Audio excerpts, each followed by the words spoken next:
سے مہینے میں شہید کیا گیا اور آقا رضی اللہ تعالیٰ عنہ کی شہادت کی خبر سرکار عالم صلی اللہ تعالیٰ علیہ وآلہ وسلم نے پہلے ہی دے دی۔ اللہ تعالیٰ نے دنیا کو بنایا اور دنیا میں طرح طرح کی مخلوقات کو بسایا، پھر اس نے انسانوں کو بھیجا،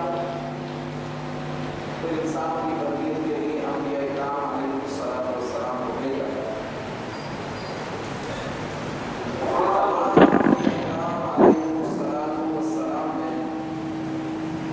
سب سے افضل نبی جو تھے وہ ہمارے آقا مولانا محمد رسول اللہ صلی اللہ علیہ وآلہ وسلم ہیں۔ ان کے نام کے کچھ آپ سامنے ہوئے تو ان کو حضور علیہ السلام کے بھی ساتھی ہوئے۔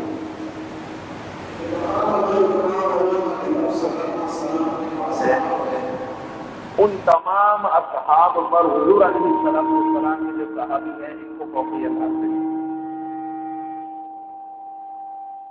پھر آقا دو عالم صلی اللہ علیہ وآلہ وسلم کے بعد جو سب سے افضل ہے وہ سیدنا صدیق اکبر رضی اللہ تعالیٰ عنہ ہے، پھر عمر فاروق، پھر عثمان غنی رضی اللہ تعالیٰ عنہ، پھر حضرت علی رضی اللہ تعالیٰ عنہ۔ یہ سرکار دو عالم صلی اللہ تعالیٰ علیہ وآلہ وسلم کی عنایت ہے کہ کسی کو آپ نے صدیق بنا دیا، کسی کو آپ نے فاروق بنا دیا، کسی کو حیدر کرار بنا دیا، اور کسی کو آپ نے سخاوت کا خزانہ عطا کر دیا، اور کسی کو شرم و حیا کا پیکر بنا دیا، اور کسی کے اندر تقویٰ و پرہیزگاری ڈال دی۔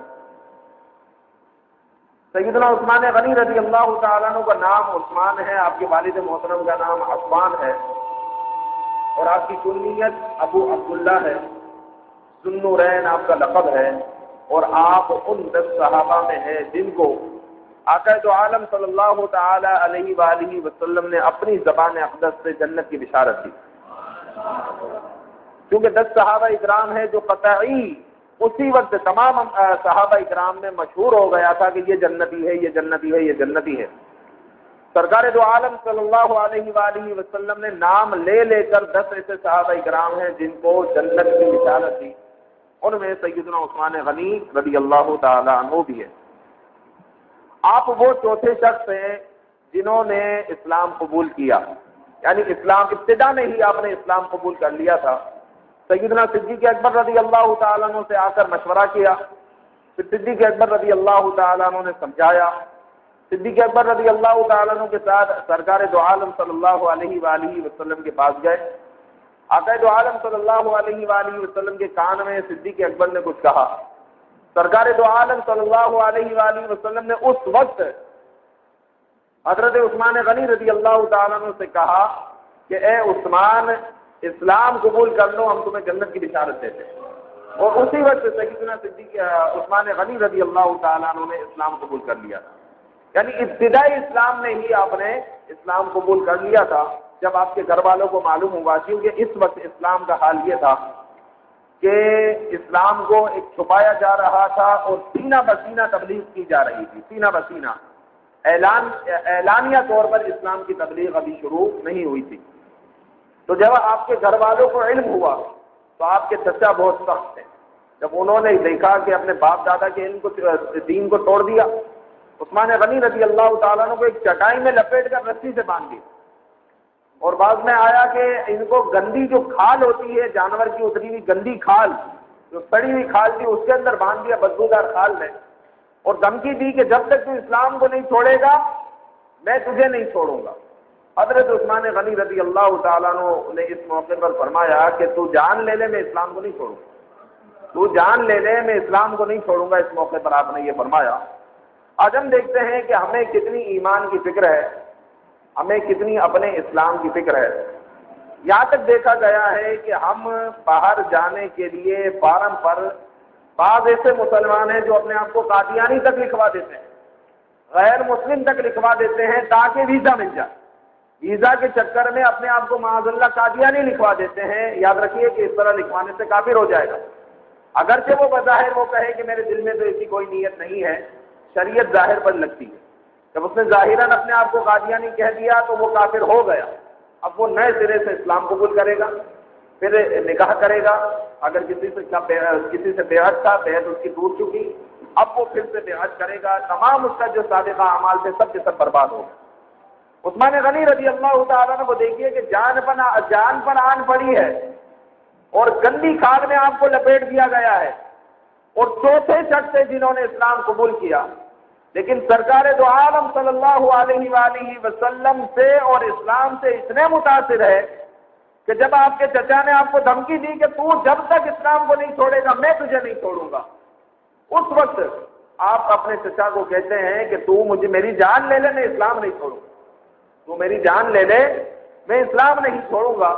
آج ہمیں اپنی کتنے ایمان کی فکر ہے، ہم گندے لطیفے جو ہمارے ایمان کو برباد کرتے، ایسے جملے کسنے میں ہم حاصلہ نہیں کرتے، ہم اس کو تولتے نہیں ہیں کہ کہیں ہمارا ایمان برباد نہ ہو جائے، کہیں ہم اسلام سے خارج نہ ہو جائے، ہم اس کو تولتے نہیں ہیں، بول دیتے ہیں کسی کو ہنسانے کے لیے، کسی کو امپریس کرنے کے لیے۔ مثال کے طور پر ہماری برادریوں میں جب میت ہوتی ہے تو میت میں خاندان کی بڑی بڑی عورتیں اور بڑے بڑے مرد جو بوڑھے ہوتے ہیں یا جوان ہوتے ہیں وہ آپس میں کہہ رہے ہوتے ہیں ہم پر ظلم ڈھا دیا اللہ تعالیٰ نے، ہمارا جوان بچہ لے لیا، ہم بوڑھے تھے ہمیں ہی لے لیتا، ہم پر جو ہے ظلم کر دیا۔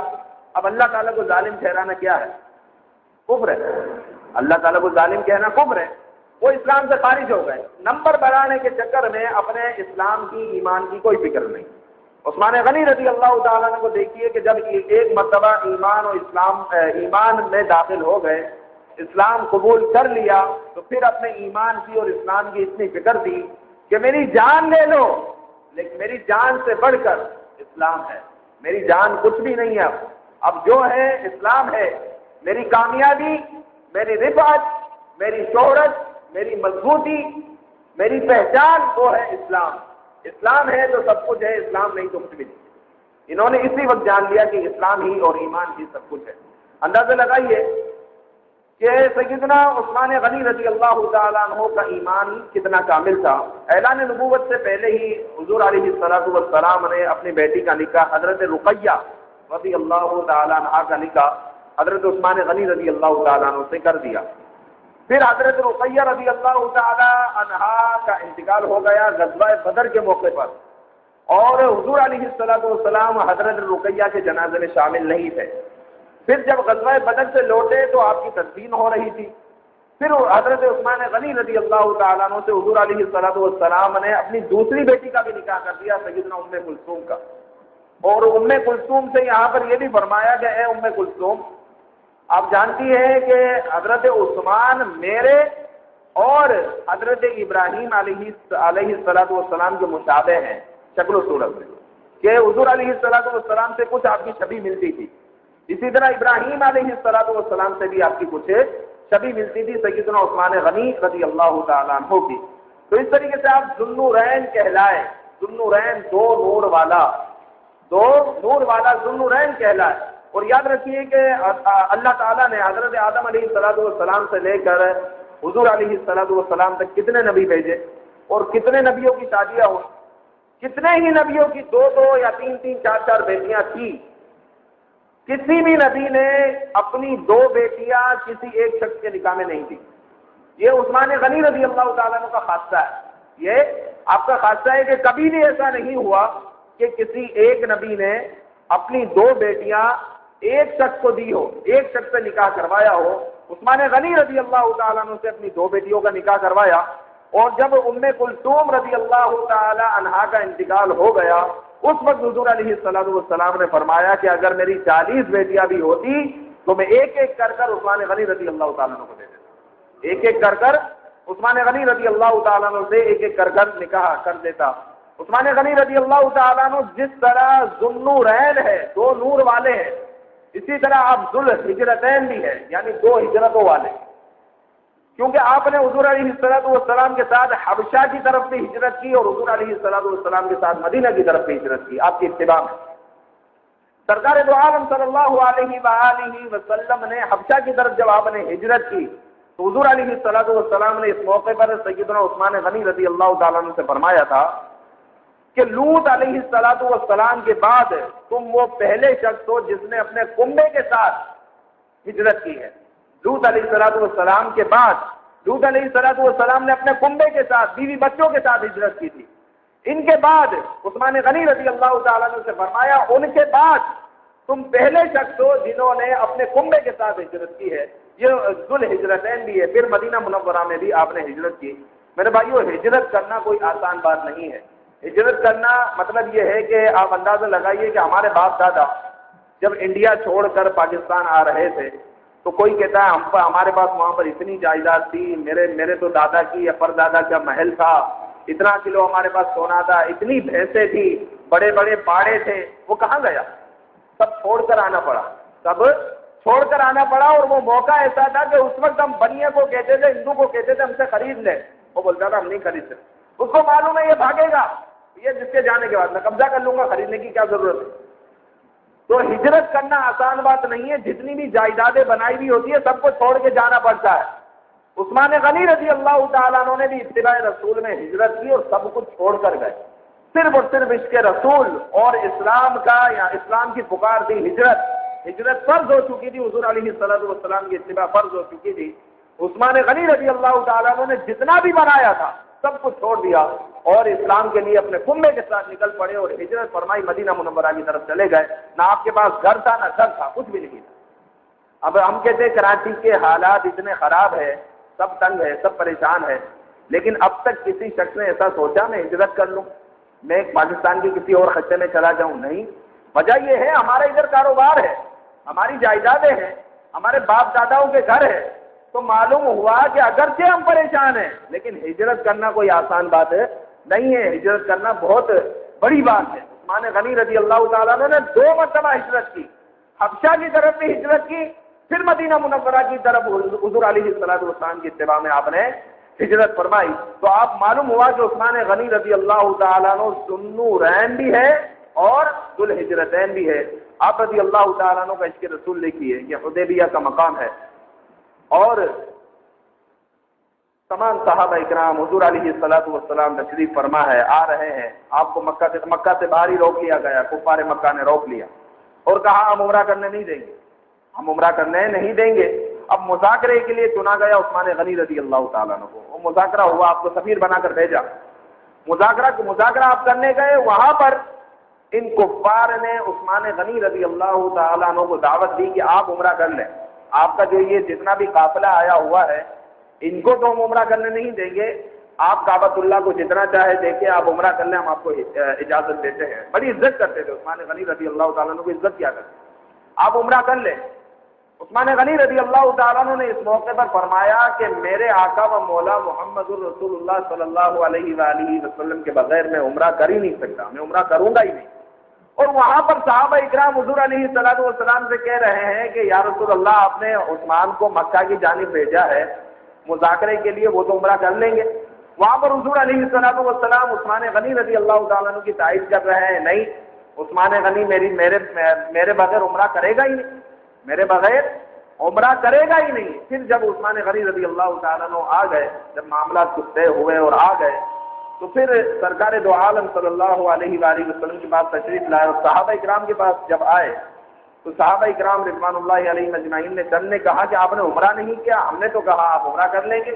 عثمان غنی رضی اللہ تعالیٰ عنہ نے اس موقع پر کہا کہ اگر کئی برس تک یہ احرام میں باندھا رہتا اور احرام کی صعوبتیں برداشت کرتا رہتا، اگر حضور علیہ السلام میرے ساتھ نہ ہوتے تو پھر کئی برس تک بھی اگر میں احرام باندھا رہتا تو حضور علیہ السلام کے بغیر میں عمرہ نہ کرتا، کیونکہ یاد رکھے احرام کی بڑی صعوبتیں ہوتی ہے۔ جب احرام باندھتا ہے بال نہ ٹوٹے، جانور نہ مرے، یہ نہیں کرو وہ نہیں، احرام مطلب محرم بہت ساری اس پر ایسی چیزیں حرام ہو جاتی ہے جو پہلے حلال تھی، وہ بہت ساری چیزیں اس پر حرام ہو جاتی ہے۔ خوشبو لگائے گا دم دو، حالانکہ خوشبو کوئی سنت کی نیت سے لگائے گا، ثواب ملے گا۔ کوئی خوشبودار ہوتا ہے، خوشبودار ہو کر جنت میں اپنا مسجد میں آئے گا، کیا ملے گا؟ ثواب ملے گا۔ بدبودار ہو کر آئے گا تو کیا ہوگا؟ مسجد کی بے حرمتی کر رہا ہے، مسجد کا ادب کو پامال کر رہا ہے، گناہ گار ہوگا۔ تو خوشبو لگاؤ، خوشبو لگانا حرام، حالانکہ پہلے جائز تھا۔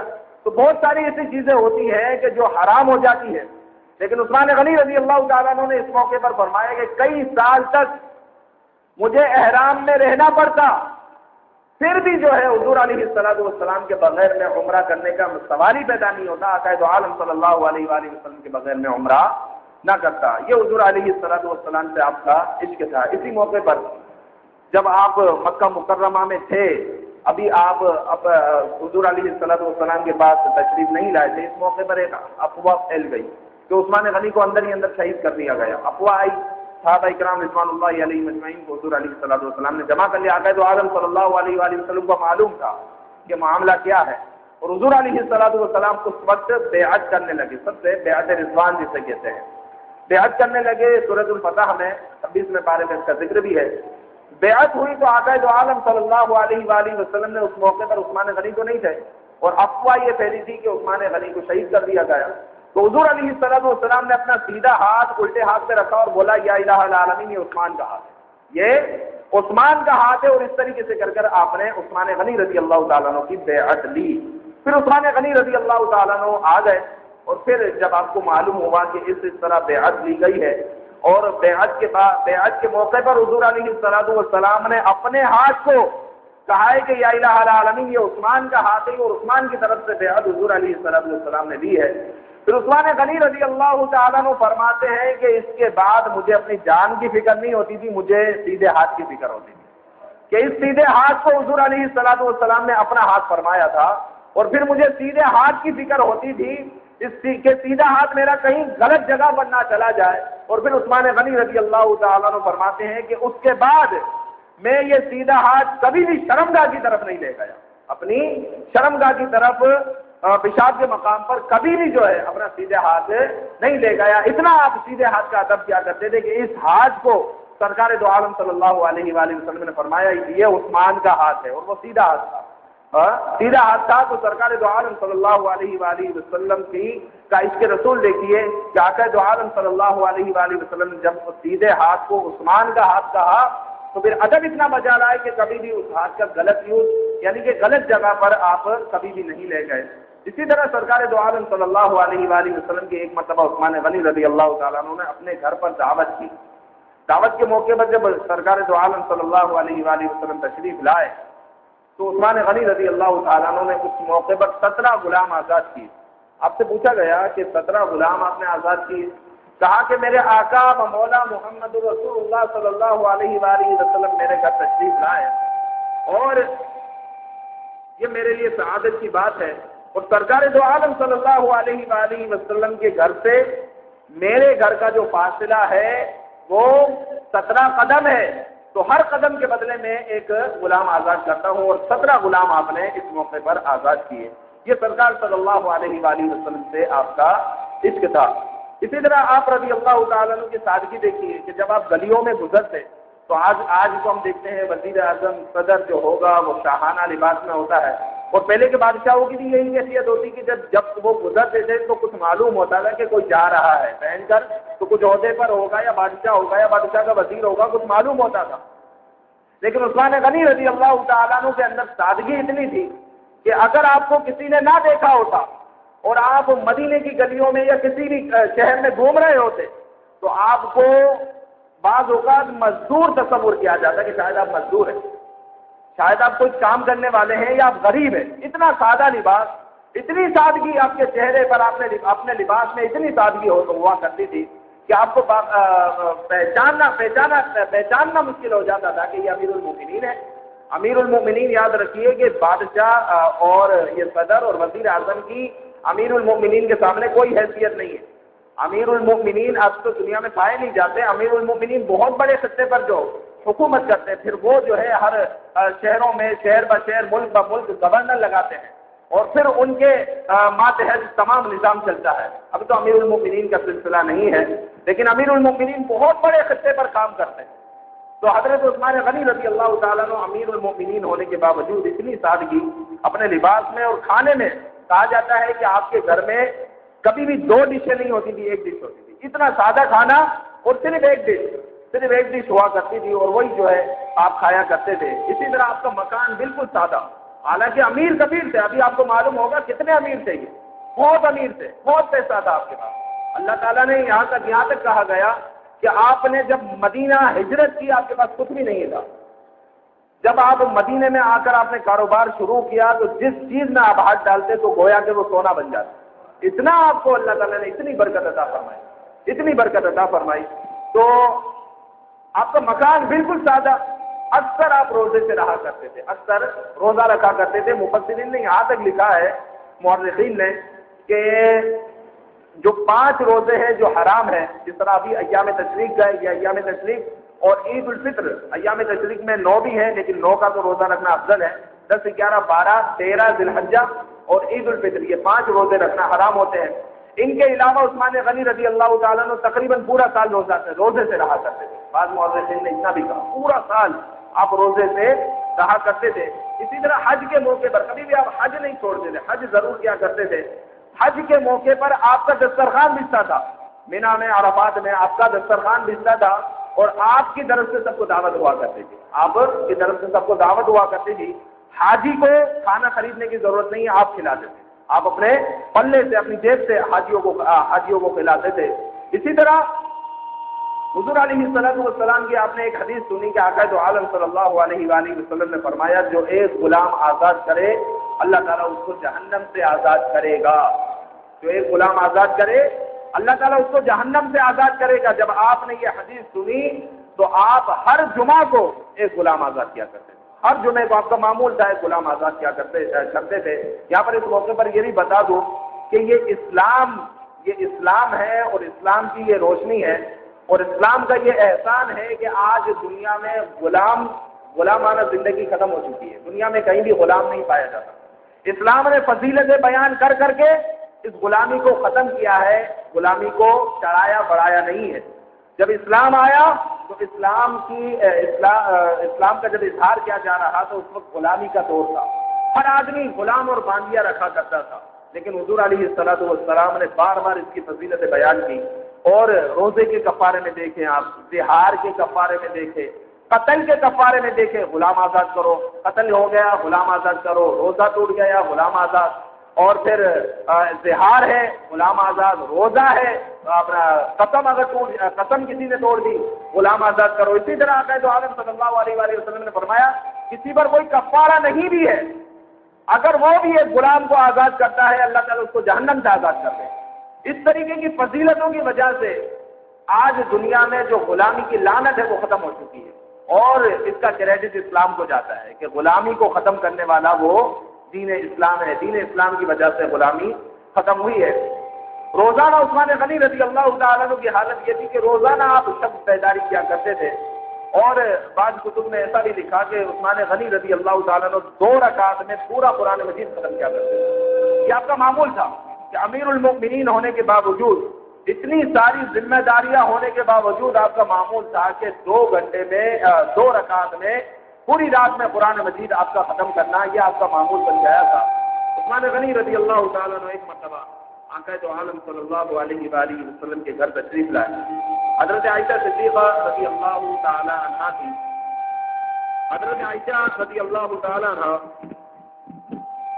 حضرت عائشہ صدیقہ رضی اللہ تعالیٰ عنہ سے پوچھا آقا دو عالم صلی اللہ علیہ وآلہ وسلم کہاں ہے؟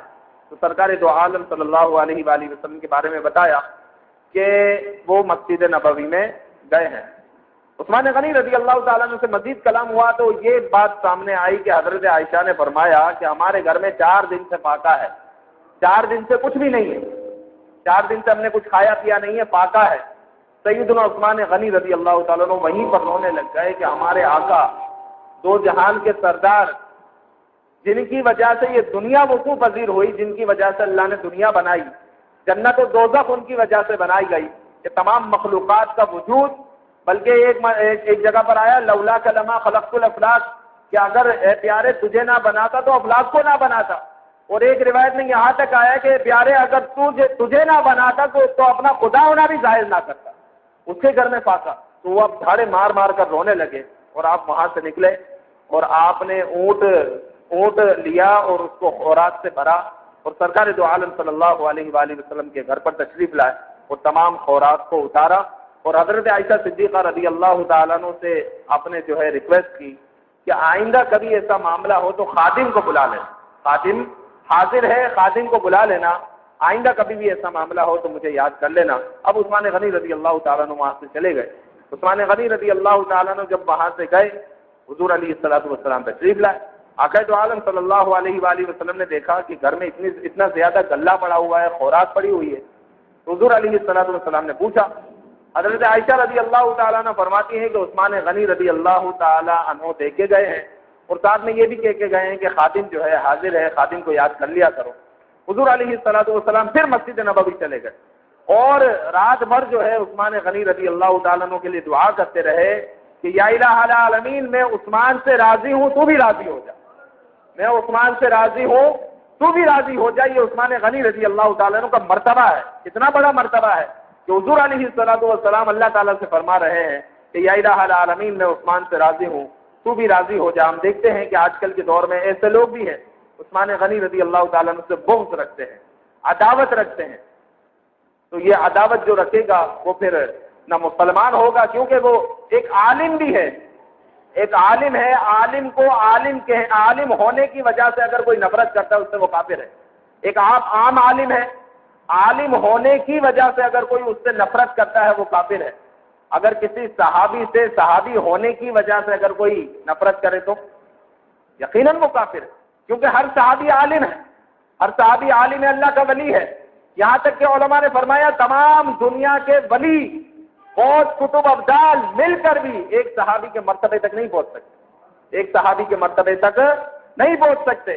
تو ایک عالم کو عالم ہونے کی حیثیت سے حقیر جاننا یہ کفر ہے، تو ایک صحابی کو صحابی ہونے کی حیثیت سے حقیر جاننا، اس کو گالیاں دینا، اس کو برا بھلا کہنا، یہ کیا اسلام ہوگا؟ یقیناً یہ کفر ہوگا۔ ان کو ان روایتوں پہ غور کرنا چاہیے کہ عثمان غنی رضی اللہ تعالیٰ عنہ کے بارے میں سید عالم صلی اللہ علیہ وآلہ وسلم کیا فرما رہے ہیں کہ یا الہ العالمین، میں عثمان سے راضی ہوں، تو بھی راضی ہو جا اور تو بھی راضی ہو جا۔ اسی اسنا میں جو ہے پوری رات گزر گئی اور اللہ تعالیٰ سے گڑ گڑا کر عثمان غنی رضی اللہ تعالیٰ عنہ کے لیے حضور علیہ السلام دعا کرتے رہے۔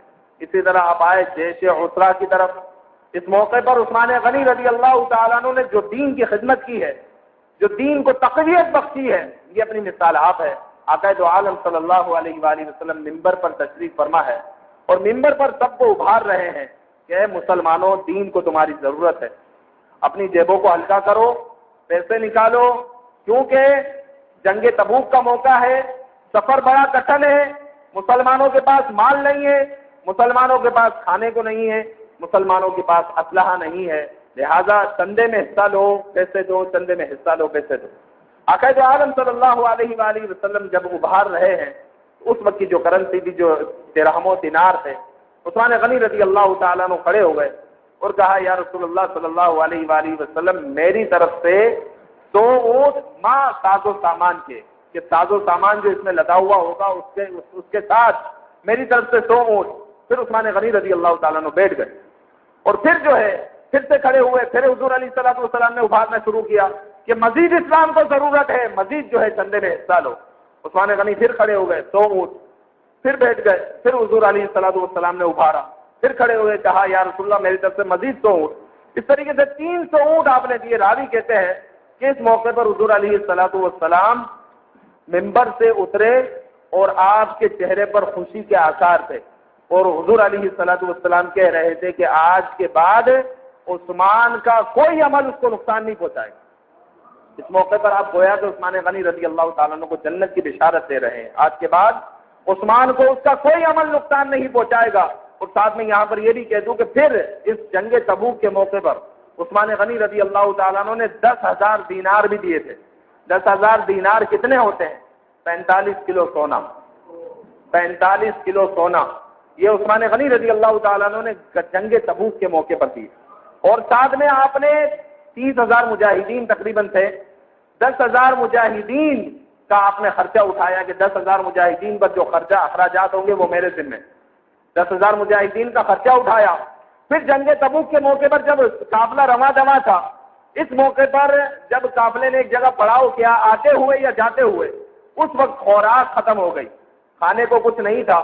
اس وقت عثمان غنی رضی اللہ تعالیٰ عنہ نے اپنے ایک قاصد کو بھیجا اور کہا کہ جاؤ کھانے کا انتظام کرو۔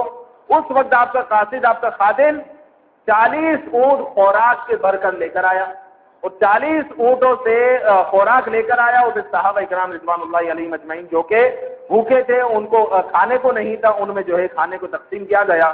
یہ موقع پر حضور علیہ الصلوۃ والسلام جب یہ معاملہ حضور علیہ الصلوۃ والسلام کو معلوم ہوا تو حضور علیہ الصلوۃ والسلام نے اس موقع پر بھی عثمان غنی رضی اللہ تعالیٰ عنہ کو جنت کی بشارت دی، اس موقع پر بھی جنت کی بشارت دی۔ اندازہ لگائیے میرے بھائیوں کہ دین کو تقویت دینے کے لیے عثمان غنی رضی اللہ تعالیٰ عنہ کتنا بڑھ چڑھ کر حصہ لے رہے ہیں۔ پہلے تو 300 اونٹ دیے، پھر مزید 45 کلو سونا دیا، پھر مزید یہ کہ حضور علیہ الصلوۃ والسلام سے کہتے ہیں کہ 10,000 مجاہدین کا خرچہ میرے اوپر ہے، ان کے گھوڑے ووڑے کا سب انتظام میں کروں گا، ان کے ہتھیار کا، ان کے گھوڑوں کا، ان کی خوراک کا، وہ سارا جو ہے میرے اوپر میری ذمہ داری ہے، 10,000 کے ذمہ میں لیتا ہوں۔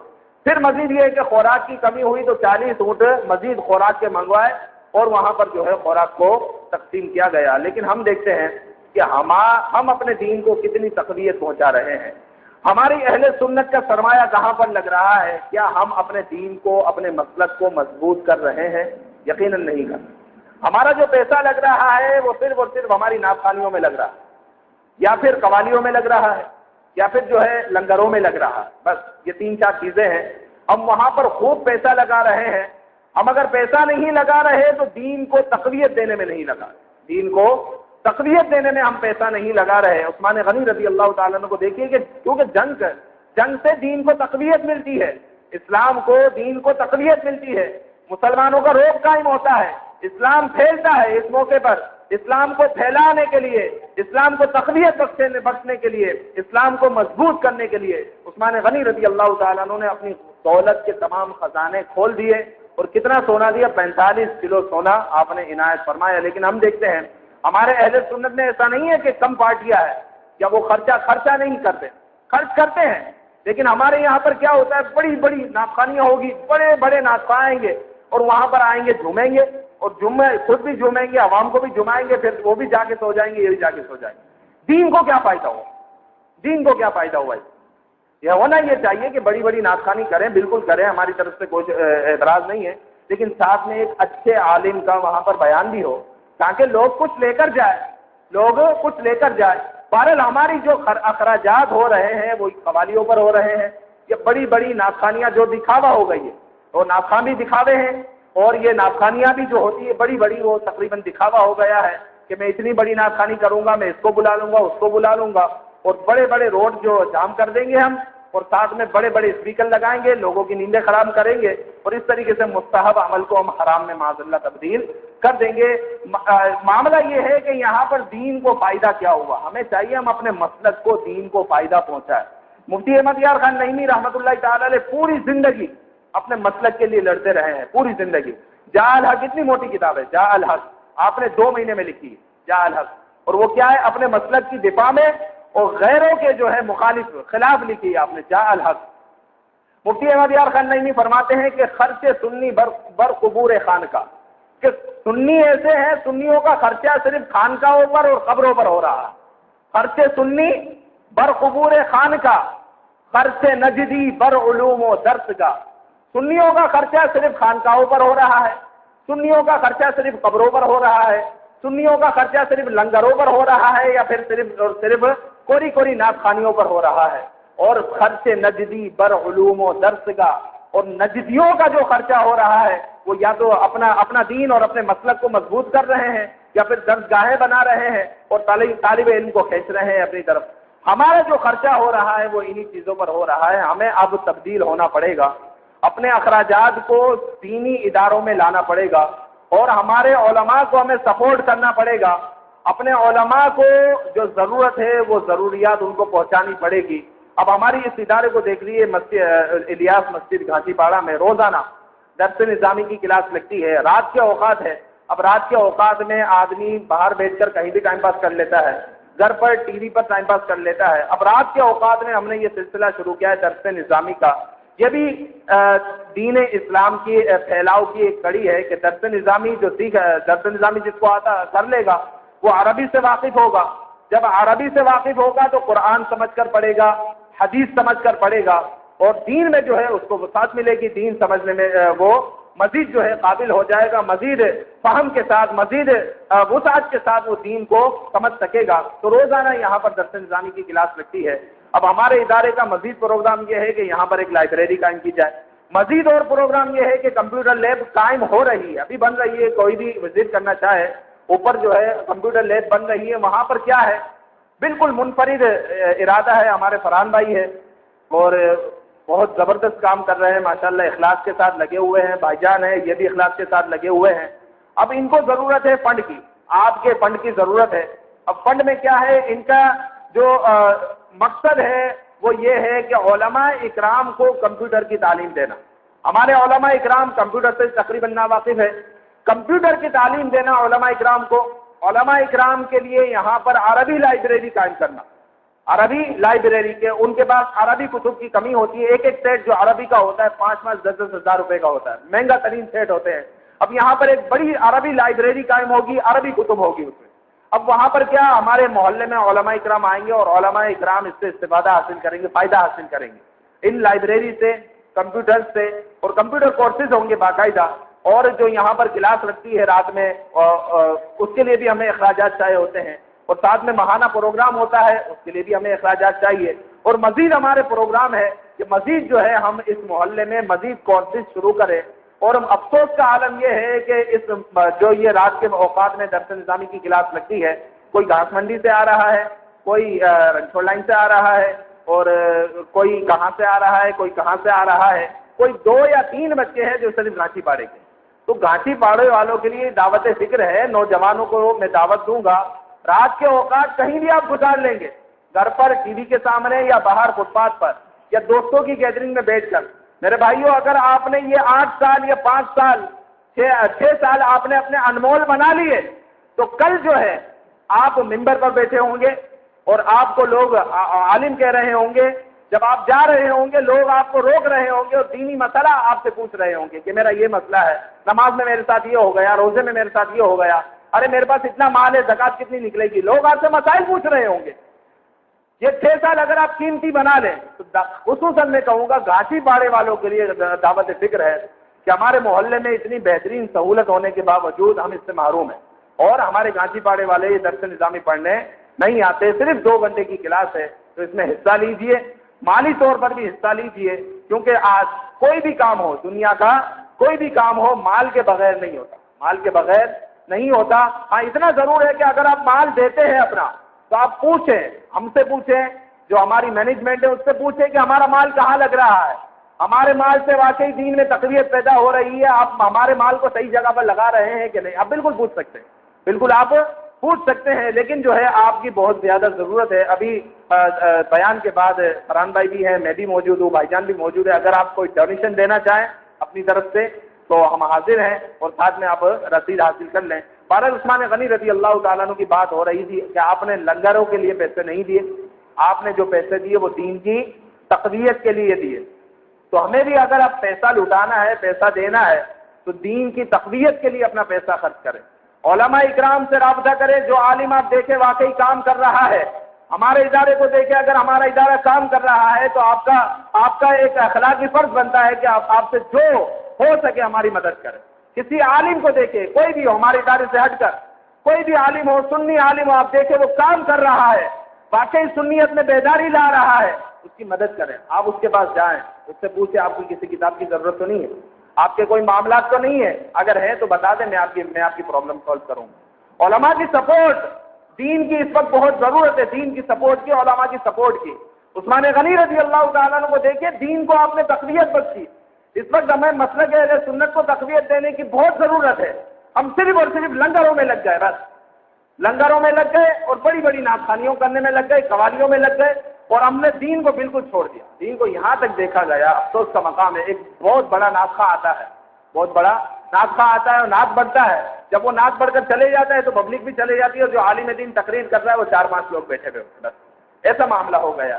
حالانکہ علم دین سیکھنے کے بارے میں تو حضور علیہ السلام سے صحابہ نے بڑا تعجب خیز سوال کیا تھا. وہ تعجب کیا تھا؟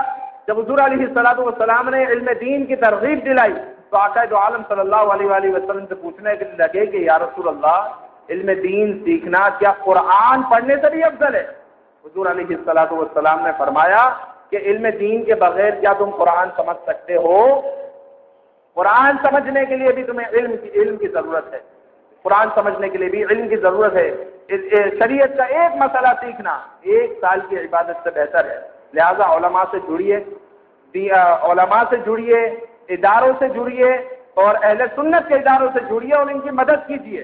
جو ہو سکے اپنے مالی جانی جس طریقے سے ہو سکے آپ کسی عہدے پر ہیں، عہدے کے ذریعے اگر اہل سنت کے مسلک کو فائدہ پہنچا سکتے پہنچائے اور فل سپورٹ کیجیے تاکہ ہمارے مسلک کو تقویت ملے. ہم تعداد میں بہت زیادہ ہے، اس میں کوئی جو ہے شک و شبے کی بات نہیں ہے، بہت زیادہ ہے.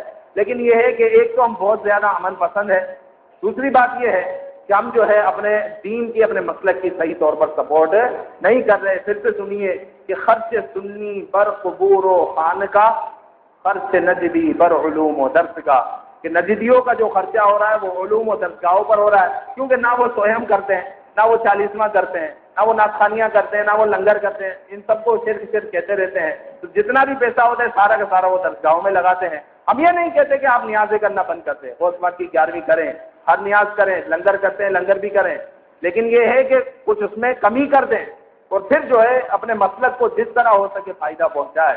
اس ادارے کو بھی آپ کی ضرورت ہے، اس طرف بھی آپ نگاہ کریں. آپ کے گھانچی پاڑے کا اپنا ادارہ ہے. بہرحال عثمان غنی رضی اللہ تعالیٰ عنہ کی ہم بات کر رہے تھے. عثمان غنی رضی اللہ تعالیٰ عنہ نے مسجد نبوی میں بھی سب سے پہلے توسیع کی، وہ عثمان غنی رضی اللہ تعالیٰ عنہ نے فرمائی. اسی طرح بحر روما کے بارے میں حضور علیہ السلام نے جب دیکھا کہ مدینہ منورہ میں پانی کی کمی ہے اور مدینہ منورہ والے جو پانی حاصل کرتے ہیں وہ مہنگے داموں ایک یہودی کے کنویں سے حاصل کرتے ہیں، تو عثمان غنی رضی اللہ تعالیٰ عنہ نے بھی دیکھا، حضور علیہ السلام نے بھی دیکھا. آقا دو عالم صلی اللہ علیہ وآلہ وسلم نے ایک مرتبہ یوں ہی کہہ دیا کہ جس نے بحر روما کو خرید لیا اس نے جنت کو خرید لیا، اس نے جنت کو خرید لیا. عثمان غنی رضی اللہ تعالیٰ عنہ اس کے پاس چلے گئے سودا کرنے. اس نے کہا بھائی 1 دن کے لیے بیچوں گا. وہ سمجھا شاید 1 دن کے لیے بیچوں گا دوسرے دن مجھے فائدہ ہو جائے گا. 1 دن کے لیے بیچوں گا، 1 دن کے لیے اس نے بیچ دیا. اب 1 دن کے لیے وہ کنواں عثمان غنی کا ہوتا ہے، 1 دن وہ کنواں یہودی کا ہوتا ہے. ایک دن دونوں میں بڑھ گئے. پھر اس یہودی نے دیکھا کہ مجھے تو کوئی فائدہ ہی نہیں ہو رہا. پھر 8,000 اور دے کر تقریباً 20,000 درہم میں آپ نے وہ کنواں خرید لیا اور وہ مسلمانوں کے لیے آپ نے وقف کر دیا. اس موقع پر بھی حضور علیہ السلام نے آپ کو جنت کی بشارت دی. ایک مرتبہ حضور علیہ السلام نے عثمان غنی رضی اللہ تعالیٰ عنہ کو ممبر سے دیکھا اور ممبر سے یوں ہی کہہ اٹھے، اے عثمان خوش ہو جا، اللہ تعالیٰ نے تجھے بخش دیا. اے عثمان خوش ہو جا، اللہ تعالیٰ نے تجھے بخش دیا. یہ عثمان غنی رضی اللہ تعالیٰ عنہ کی شان ہے. اسی طرح عثمان غنی رضی اللہ تعالیٰ عنہ کے بارے میں حضور علیہ السلام فرماتے ہیں کہ ہر نبی کا جنت میں ایک رفیق، ایک دوست ہوگا اور میرا رفیق عثمان ہے. میرا دوست ہے جو جنت میں ہوگا وہ کون ہے؟ عثمان ہے. اسی طرح ایک مرتبہ آقا دو عالم صلی اللہ علیہ وآلہ وسلم تشریف فرما ہے اور آپ کی پنڈلی سے کپڑا ہٹا ہوا ہے اور عثمان غنی رضی اللہ تعالیٰ عنہ حضرت ابو بکر صدیق رضی اللہ تعالیٰ عنہ تشریف فرما ہوئے. آپ یوں ہی بیٹھے رہے، اجازت ہوئی آ گئے. پھر دروازے میں دستک ہوئی، کون ہے؟ عمر. آ گئے. حضرت عائشہ سب دیکھ رہی ہے کہ کیا معاملہ ہو رہا ہے. عثمان غنی حضور علیہ السلام اسی پوزیشن پر بیٹھے ہوئے ہیں. پھر دستک ہوئی، کون ہے؟ عثمان. حضور علیہ السلام صحیح ہو کر بیٹھ گئے اور اپنے کپڑوں کو صحیح کر لیا، پنڈلی کو چھپا لیا. جب سارا معاملہ ہو گیا اور آ کر وہ تکلم کرنے لگے، کلام کرنے لگے، پھر سب چلے گئے. حضرت عائشہ فرماتی ہے میں نے حضور علیہ السلام سے پوچھا کہ کیا معاملہ ہے، کہ جب ابو بکر آئے، عمر فاروق آئے تو آپ نے اپنی حیت، اپنی پوزیشن کو چینج نہیں کیا. پھر میں نے دیکھا کہ عثمان غنی جب آئے تو آپ نے اپنی جو پوزیشن تھی اس کو تبدیل کر لیا اور آپ نے پنڈلی کو چھپا لیا. آقا دو عالم صلی اللہ تعالی علیہ وآلہ وسلم نے فرمایا کہ جس شخص سے فرشتے حیا کرتے ہو اس سے میں حیا نہ کروں. جس شخص سے فرشتے حیا کرتے ہو اس سے میں حیا نہ کروں. اتنا جو ہے عثمان غنی رضی اللہ تعالیٰ عنہ حیا کے پیکر تھے کہ حضور علیہ السلام بھی آپ سے حیا فرماتے. جس شخص سے فرشتے حیا کرتے ہیں اس سے میں حیا نہ کروں. آج ہم دیکھتے ہیں کہ جس معاشرے میں بے حیائی ہو وہ معاشرہ تباہ و برباد ہو جاتا ہے۔ ہمارے معاشرے میں ہم دیکھتے ہیں کہ میڈیا نے کتنی بے حیائی پھیلائی ہوئی ہے۔ یہ میڈیا اور یہ چینل جس نے ایجاد کیے انہوں نے تو اپنا بچاؤ کر لیا۔ اب امریکہ یورپ میں آپ چلے جائیں تو اس طریقے سے یہ گاچی پاڑے والا یا کراچی والا پاکستان والا سسٹم نہیں ہوتا کہ ایک لیٹ آئی لگائی اور سارے چینل آن، ایسا نہیں ہوتا۔ ادھر سارا کمپیوٹرائز نظام ہوتا ہے، ایک کارڈ آپ کے گھر پر پہنچتا ہے، آپ کو جو چینل چاہیے اس پر آپ ٹک کریں گے۔ اگر وہ گھر میں بچے ہوتے ہیں تو وہ چینل وہ گندے چینل پر ٹک ہی نہیں کرتے، جس سے ان کے بچوں کی اخلاق بگڑے، جس سے اس کے بچوں کے وہ اس پر ٹک ہی نہیں کرتے۔ وہ چینل وہ لگاتے ہیں کہ جو اس کے گھر میں جو ہے کوئی فساد بپا نہ کرے، وہ چینل وہ خرید لیتے ہیں اور پھر اس کی ماہانہ پیمنٹ کرتے رہتے ہیں۔ لیکن ہمارا ادھر کیا ہے، سارا لوکل نظام اور سارے ایسے بکواس اور بے حیائی والے چینل آ رہے ہوتے ہیں، اور ہمارے بچے ہماری بچیاں وہ چینل دیکھ رہی ہوتی ہے اور اپنے کردار کو اپنے اعمال کو بگاڑ رہے ہوتے ہیں۔ عثمان غنی رضی اللہ تعالیٰ عنہ کتنے حیادار تھے، اور حیا کس چیز کا نام ہے؟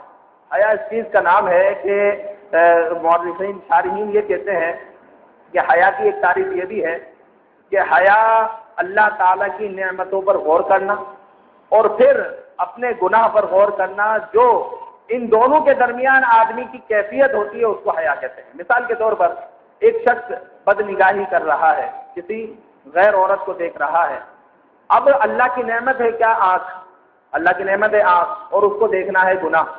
اب اس درمیان وہ اللہ کی نعمت پر غور کرے اور ساتھ میں اس گناہ پر غور کرے، پھر اس موقع پر جو اس کو حیا آئے گی کہ اللہ تعالیٰ نے مجھے یہ آنکھیں عطا فرمائی اور میں اسی سے اس کی نافرمانی کر رہا ہوں، یہ حیا ہے کہ ہر چیز کو اپنے محل میں استعمال کرنا، یہ حیا ہے۔ پانی ضائع ہو رہا ہے، ان دونوں کے مطابق دیکھیں کہ اللہ تعالیٰ کی یہ نعمت ہے اور پانی ضائع کرنا اسراف ہے، گناہ ہے، حرام ہے۔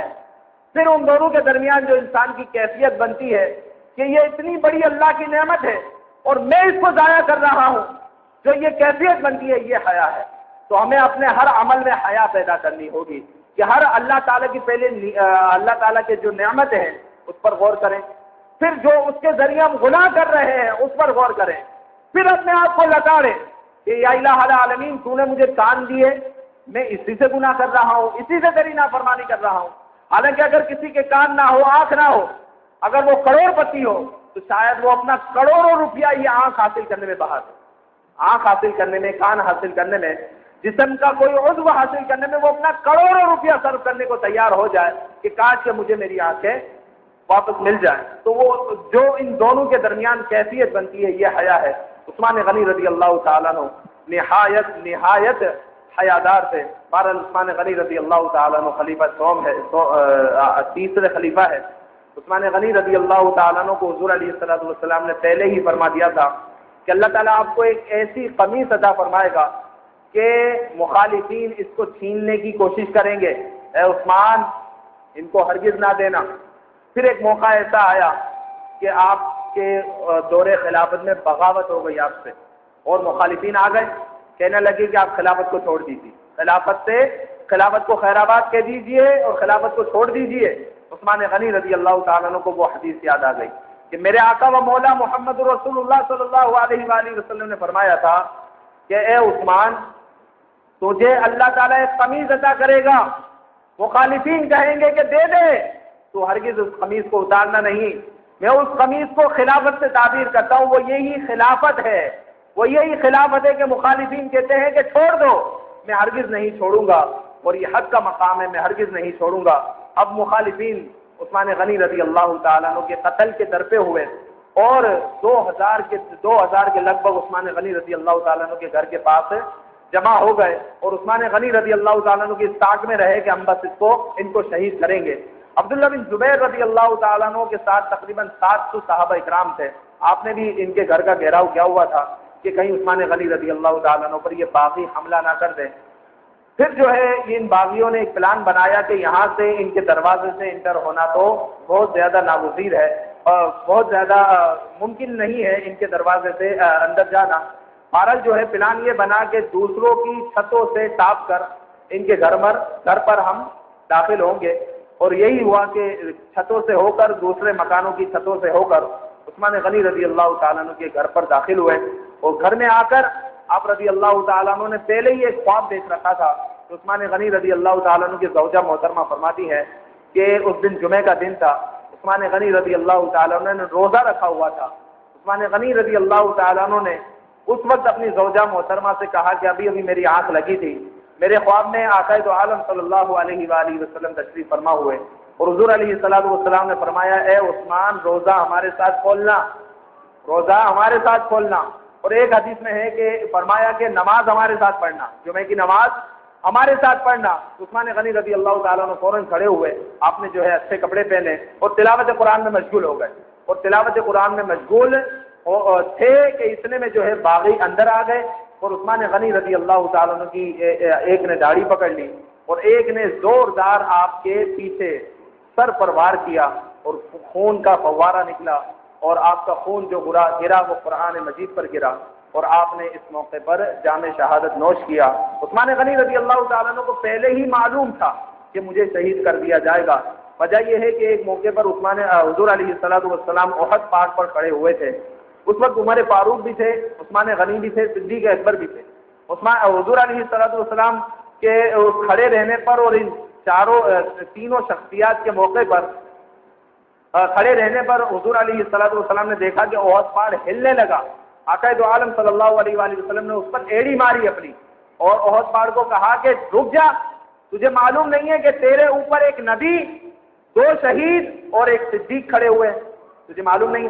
صدیق اکبر بھی تھے, عمر فاروق بھی شہید ہوئے, عثمان غنی رضی اللہ تعالیٰ عنہ بھی شہید ہوئے. تو معلوم تھا آپ کو پہلے سے تھا کہ مجھے شہید کر دیا جائے گا. عثمان غنی پھر سنیے, حضور علیہ السلام نے فرمایا کہ رک جا, تجھے معلوم نہیں تیرے اوپر ایک نبی, 2 شہید اور ایک صدیق کھڑے ہوئے ہیں. اور عثمان غنی رضی اللہ تعالیٰ عنہ کو شہید کر دیا گیا.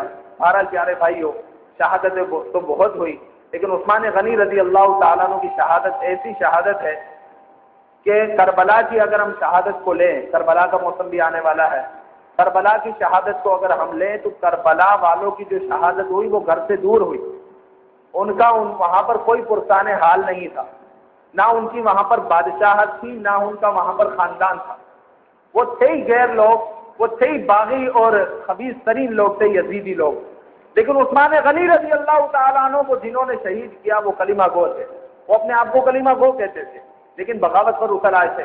اور یہ ساری جو ہے اندرونی طور پر دیکھا جائے ابن سبا کی سازشیں تھیں اور ابن سبا کے بارے میں آیا کہ یہ پکا یہودی ایجنٹ تھا اور اسی نے جو ہے سارا گروپ جمع کیا اور اسی نے بغاوت پر کھڑا کیا سب کو اور عثمان غنی رضی اللہ تعالیٰ عنہ کو اسی نے شہید کروایا.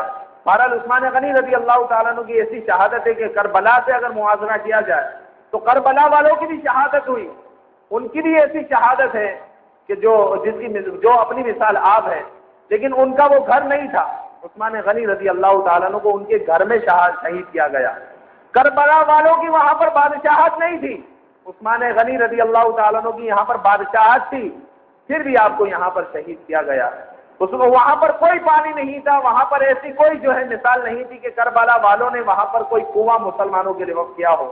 لیکن عثمان غنی رضی اللہ تعالیٰ عنہ وہاں پر اٹھ کر گھر سے جو ہے اپنا چہرہ انور باہر نکال کر آپ وہاں پر باغیوں کو تبلیغ کر رہے ہیں کہ ارے تم میرے قتل پر مجھے کیوں قتل کرنے کے در پہ ہو, مجھے کیوں قتل کرنا چاہتے ہو؟ ارے تمہیں معلوم نہیں کہ یہ جو بیر روما ہے جس سے آج تم پانی پی رہے ہو, اس کو میں نے مسلمانوں کے لیے وقف کر میں نے جنت خریدی تھی, تمہیں معلوم نہیں. عثمان غنی رضی اللہ تعالیٰ عنہ بس کسی طرح چاہتے تھے کہ جب یہ کلمہ پڑھتے ہیں تو یہ قتل سے بھی رک جائے, ورنہ تو عبداللہ بن زبیر نے اس موقع پر کہہ دیا تھا کہ آپ صرف حکم کیجئے, یہ لوگ تو بلوائی لوگ ہیں, ان کو ہم یوں بھگا سکتے ہیں, بس تھوڑی سی قتل و غارت گری ہوگی. عثمان غنی رضی اللہ تعالیٰ عنہ نے فرمایا تھا اس موقع پر کہ میری وجہ سے کسی ایک مسلمان کا بھی قتل نہیں ہونا چاہیے, میری وجہ سے کسی ایک مسلمان کا بھی قتل نہیں ہونا چاہیے. جتنا ہو سکے کلام کرو, مذاکرات کرو, لیکن قتل و غارت گری نہیں چاہیے.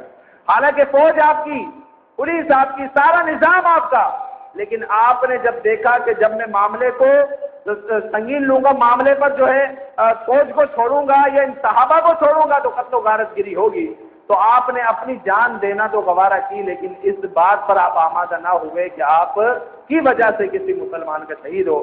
بہرحال جنہوں نے آپ کو شہید کیا وہ کلمہ گو تھے اور عثمان غنی رضی اللہ تعالیٰ عنہ کا جو خون گرا وہ قرآن مجید پر گرا، کربلا والوں کا جو خون گرا کربلا کی زمین پر گرا۔ شہید کا جہاں خون گرتا ہے وہ جگہ اس کی گواہی دیتی ہے۔ کربلا والوں کا جو خون گرا وہ کربلا کی زمین پر گرا، کربلا کی زمین کل کربلا والوں کے لیے گواہی دے گی۔ اور عثمان غنی رضی اللہ تعالیٰ عنہ کا جو گواہ ہے وہ قرآن ہے، کیونکہ آپ کا خون قرآن پر گرا۔ اللہ تعالیٰ سے دعا ہے اللہ تعالیٰ ہم سب کو سیدنا عثمان غنی رضی اللہ تعالیٰ عنہ کی سیرت طیبہ پر چلنے کی توفیق عطا فرمائے، آمین بجاہ نبی الامین صلی اللہ علیہ وآلہ وسلم۔ ہے یہ کتاب ہے فضائل شیخین، اس میں حضرت ابوبکر صدیق، عمر فاروق، عثمان غنی و حضرت علی رضی اللہ تعالیٰ عنہ کے حالات زندگی اور آپ کے فضائل اس میں تحریر کیے گئے ہیں۔ کتاب ہے علامہ جلال الدین سیوطی رحمۃ اللہ تعالیٰ علیہ کی، اور ان کا ترجمہ ہمارے فرحان بھائی جو ہے مدرسے کے محتمم ہیں انہوں نے کیا ہے۔ تو یہ کتاب آپ کو باہر ہدیتاً مل جائے گی، اس کا ہدیہ ہے تقریباً 50 روپے ہے، تو باہر اس کتاب کو آپ ہدیتاً لے سکتے ہیں، کیونکہ آگے عمر فاروق رضی اللہ تعالیٰ عنہ کا دن بھی آ رہا ہے 1 محرم الحرام کو، تو عمر فاروق رضی اللہ تعالیٰ عنہ کے بارے میں بھی پڑھیے، عثمان غنی رضی اللہ تعالیٰ عنہ کے بارے میں بھی پڑھیے، اور اصحاب کے بارے میں بھی پڑھیے۔ اللہ تعالیٰ ہم سب کو عثمان غنی اور تمام صحابہ کی محبت عطا فرمائے، آمین بجاہ النبی الامین صلی اللہ علیہ وآلہ وسلم۔